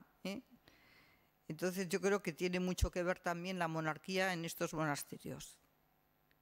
Voy a abusar de una tercera pregunta. Sí. Los reyes de Navarra andaban entre protestantismo y catolicismo en según qué épocas. En esta época estamos hablando del catolicismo, ¿no? Por supuesto, sí, porque el protestantismo ni había aparecido. Por eso. Sí, ricasco, ¿eh? Sí. No, yo lo que quería comentar es que a la vista del monasterio de Suso parece mentira que en aquel espacio, ¿verdad?, hubiera la capacidad de producir esas maravillas, porque uno lo ve aquello como muy despojado, no muy grande, parece que no podía haber sitio, ¿no?, para poder desarrollar un trabajo tan delicado. Y no sé, es la impresión que da ahora cualquiera que visita aquello y dice, bueno, aquí parece que se podía dormir. Porque además, claro, el monasterio mozárabe era todavía mucho más reducido que la imagen arquitectónica que les he proyectado aquí, porque ya Sancho el Mayor prolonga el monasterio. Claro que lo que conocemos es la iglesia, no conocemos el resto de las dependencias que serían mucho más dependencias. Parece que haya mucho sitio allá geográficamente, ¿verdad? Ahí arriba en aquel, no sé. Mucha cueva. Eso. Y con el frío que tenía que hacer. Claro, claro. Mucha cueva, desde luego. Una cosilla más. Hasta el siglo XII, desde luego, claro, todos los códices eran, me refiero a las hojas, las hojas de los códices eran de pergamino. Eran pergaminos, sí. No había otro material, ¿no? Sí. Pero en el siglo XII, bueno, se tiene aceptado que en el siglo XII, hacia 1150, llega el papel de mano de los árabes a Játiva, ¿no? Y entonces, poquito a poquito, pues el papel empieza a extenderse, ¿no? Sí. Entonces, ¿cuándo empieza a incorporarse el papel como un material, digamos, de uso común en la producción de códices aquí? Pues, ¿a partir de qué siglo? Yo creo que ya en el siglo XV abundan los códices de papel. Entonces, posiblemente... Tan tarde, ¿eh? O sea, no se hacen en papel bueno, hasta... hay ejemplares, pero aislados. Pero aislados. Aislados, en época anterior. Pero ya en el siglo XV ya es muy abundante. Más que el pergamino, incluso, claro. Son códices de papel. Y mucho más barato, además. Claro, más barato, sí. Ahora, es otra textura, es otra claro. Textura, sí. Y no dura lo mismo. Otra textura. Sí.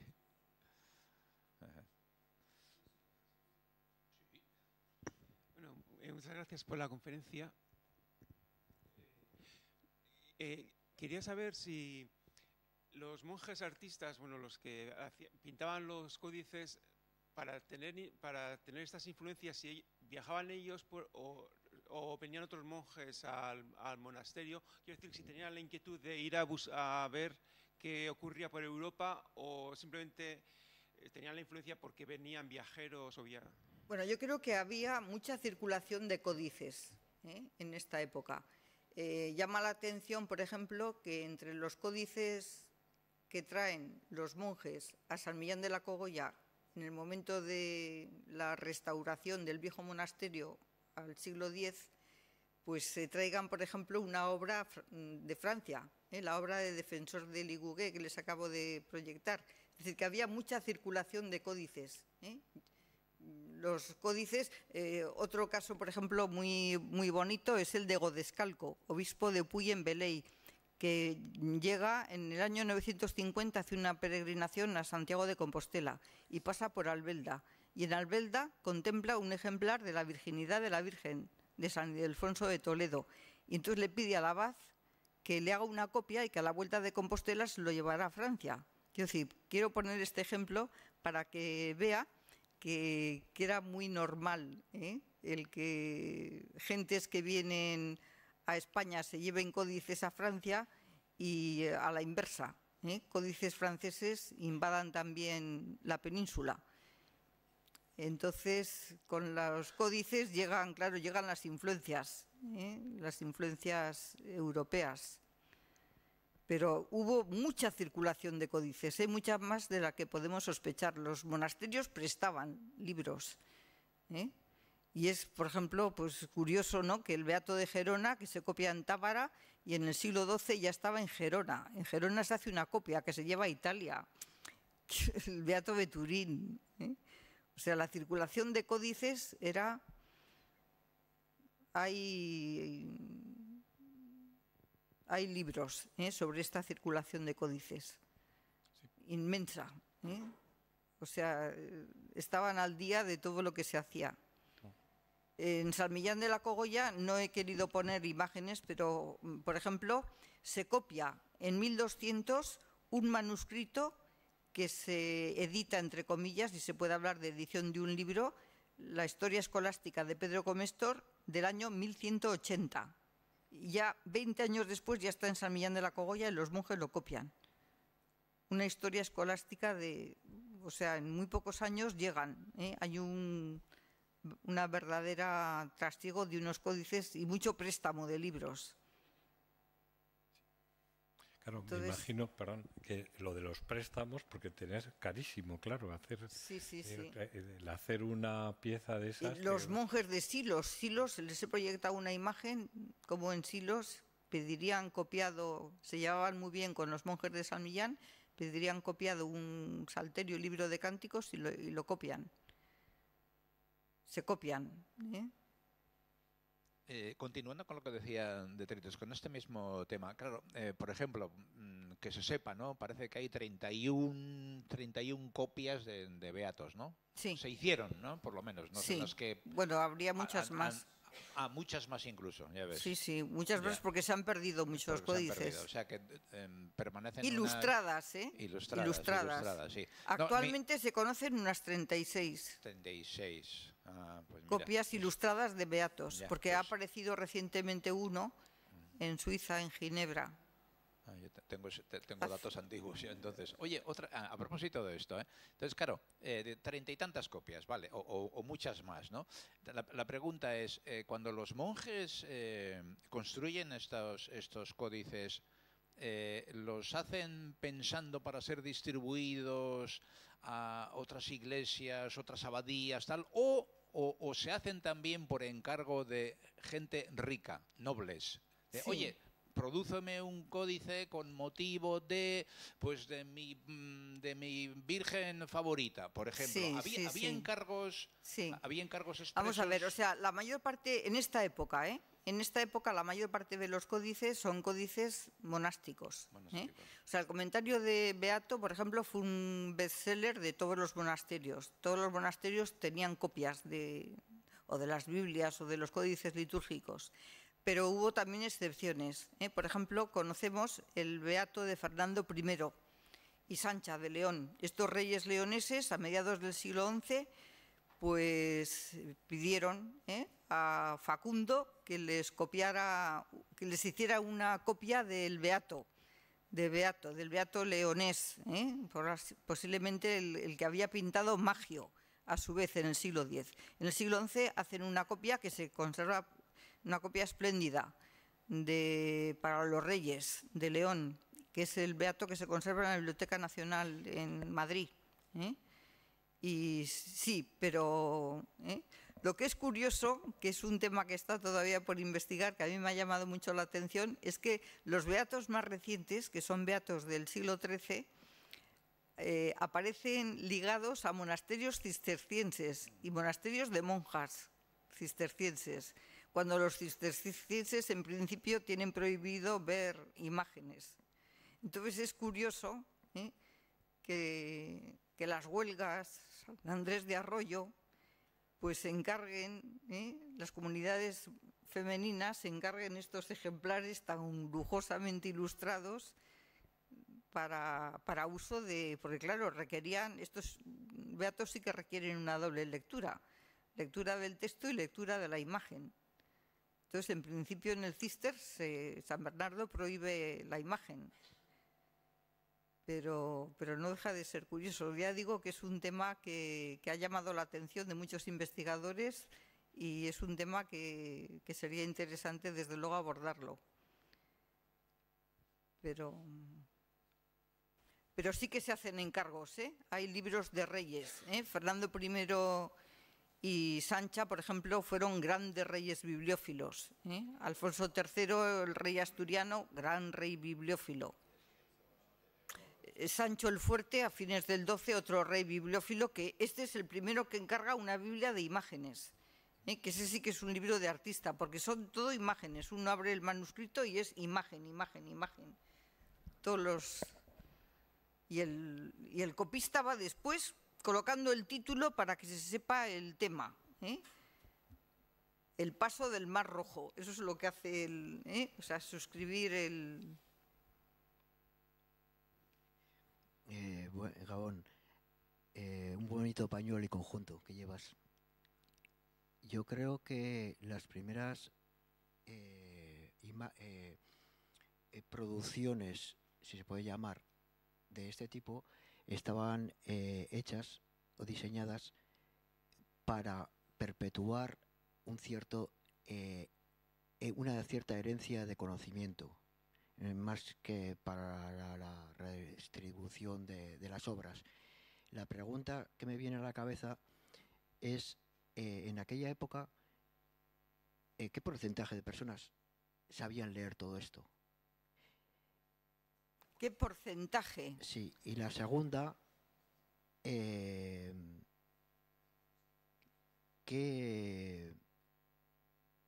porcentaje también de obras están recogidas a partir de erratas, de errores?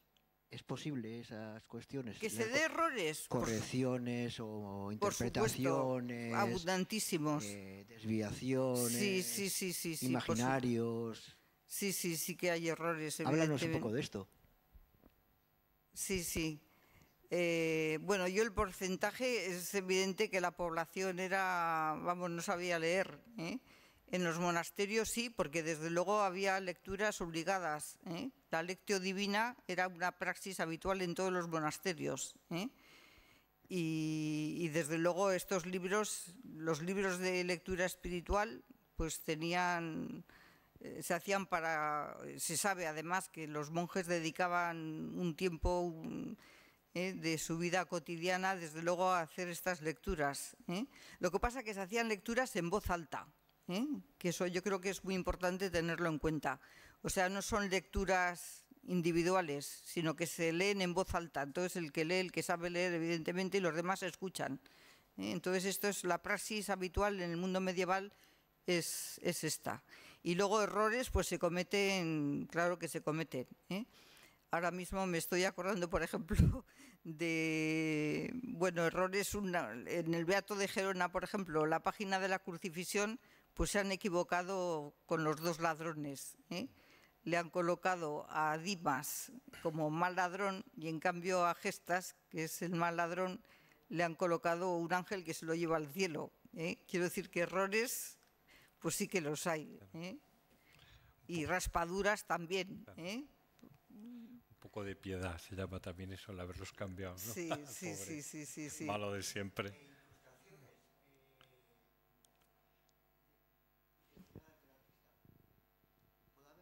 Sí, bueno, ya he dicho que muchas veces es el artista el que compone. Por ejemplo, toda la primera ilustración del Beato, yo creo que ahí el artista fue el que utilizó un tipo de imagen que viene de Oriente, que es la Virgen Orante, la Quernitisa, ¿eh? Estamos en el siglo X y esas imágenes son recién creadas a raíz de la lucha de los iconoclastas y ya llegan a la península. O sea, la circulación, es que en aquellos pensamos que era un mundo, pero es que ten en cuenta, por ejemplo, que San Leandro de Sevilla se educa en Constantinopla, que todo el visigotismo que hay en la España visigoda en el siglo VII son costumbres orientales. El hecho que he dicho antes, por ejemplo, de que sea el rey en España el que convoque el concilio, eso es una idea tomada de Oriente. Ayer era el emperador el que convocaba los concilios, Toda la costumbre de las coronas visigodas que tanto admiramos en nuestros museos, todo eso viene de Oriente. O sea, y no estoy hablando solo de Francia, que lo tenemos aquí al lado, O sea, es que se ve un error que hemos comentado antes, que es Gombrich el que creo que habla de ese error. Un copista copia mal y dice que Venus nace no de una concha marina, sino de una oca marina. Y entonces el ilustrador se las ve y se las desea para hacer esa oca y hace un bicho que es mitad ave y mitad pez.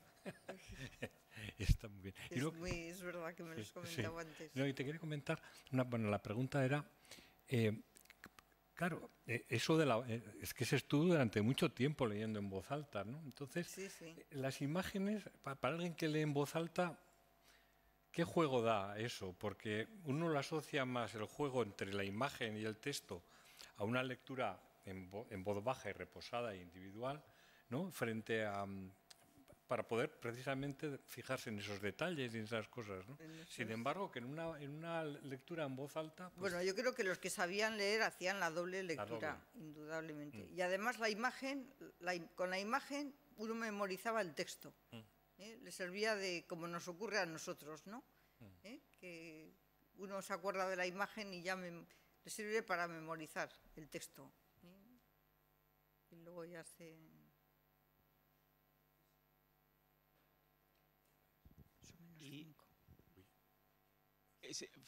¿Cosían los cuadernos y fabricaban el libro antes de escribir o se escribían las hojas? No, el libro lo entregaban los que hacían el códice materialmente ya hecho.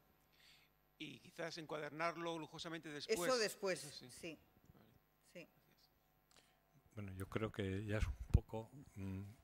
es la hora ya, ¿eh? Creo que faltan 5 minutos para las 9. Sí, ¿no? Pues entonces, pues damos las gracias a Soledad por el lujo de paseo que nos hemos dado por esos siglos y a ustedes por su asistencia y a Luis por haber organizado esto. Venga, gracias.